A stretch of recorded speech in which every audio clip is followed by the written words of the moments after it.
आज आहुति डाल दी है हमने कि हमने मोदी जी को 400 पार इस बार करना है।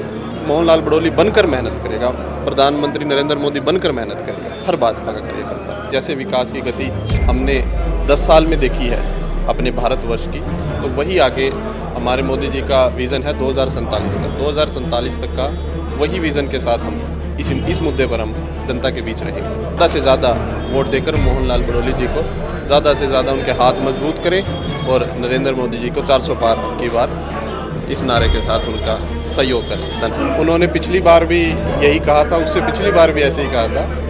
आप पिछली बार भी देख सकते हो और उससे पिछली बार भी देख सकते हो और आप तीसरी बार भी देखोगे मोदी सरकार को बनते हुए। विपक्ष ऐसे ही कहता रहेगा और आज आहुति डाल दी है हमने कि हमने मोदी जी को 400 पार इस बार करना है।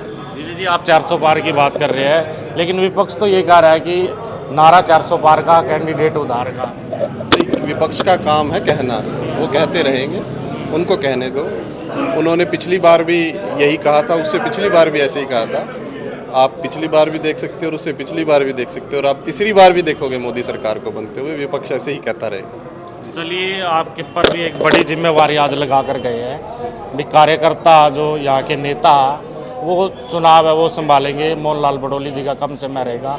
कैसी तैयारी आपकी, कैसे चुनाव को संभाल पाएंगे? तैयारी भाजपा के कार्यकर्ता की हमेशा तैयारी रहती है। वो पूरे 5 साल मैदान में रहता है, अपना काम फील्ड पे करता रहता है। तो ऐसा नहीं है कि आज कोई तैयारी की आज ज़्यादा ज़रूरत है। वो वैसी तैयारी से आज लगा हुआ है और अब चुनाव के दौरान 2 महीने हमारे पास हैं, तो 2 महीने दिन रात लगाकर भाजपा का हर कार्यकर्ता, हर नेता फील्ड में रहकर मोहन बड़ोली जी यहाँ पे होंगे तब और नहीं होंगे तब भी वो उतनी ही मेहनत से यहाँ काम करेगा। मोहनलाल बड़ोली बनकर मेहनत करेगा, प्रधानमंत्री नरेंद्र मोदी बनकर मेहनत करेगा, हर भाजपा का कार्यकर्ता। ये चुनाव है जो अब की बार लोकसभा 2024 का, किन मुद्दों पर ये चुनाव होगा? सबसे बड़ा तो विकास का मुद्दा है। हमारे प्रधानमंत्री नरेंद्र मोदी जी ने और हमारी प्रदेश की सरकार ने जो विकास पिछले 10 साल में किया है, सबसे बड़ा मुद्दा यही रहेगा कि जैसे विकास की गति हमने 10 साल में देखी है अपने भारतवर्ष की, तो वही आगे हमारे मोदी जी का विज़न है 2047 का। 2047 तक का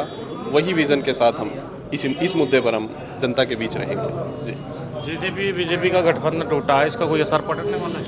नहीं, जेजेपी का पहले भी जब चुनाव लड़ा था पिछली लोकसभा में, तब भी जेजेपी नहीं थी साथ, उससे पीछे भी जेजेपी नहीं थी, तो अब भी नहीं है, तो उसका कोई फ़र्क नहीं पड़ता। 1% भी कोई फ़र्क नहीं है। चलिए, क्या कुछ कहना चाहेंगे हल्के को? मैं पूरे प्रदेश अपने हल्के वासियों को, सभी को यही निवेदन है कि ज़्यादा से ज़्यादा वोट देकर मोहनलाल बड़ोली जी को ज़्यादा से ज़्यादा उनके हाथ मजबूत करें और नरेंद्र मोदी जी को 400 पार अब की बार इस नारे के साथ उनका सहयोग करें। धन्यवाद। बहुत शुक्रिया बातचीत करने। धन्यवाद। हमारे साथ जिला के सचिव विजय सैनी जी, जिनका साफ तौर पर कहना है कि अब की बार है जो यानी कि भारत में 400 पार है, वो मोदी जी की झोली में डालने का काम है जो भारत की जनता है वो करेगी।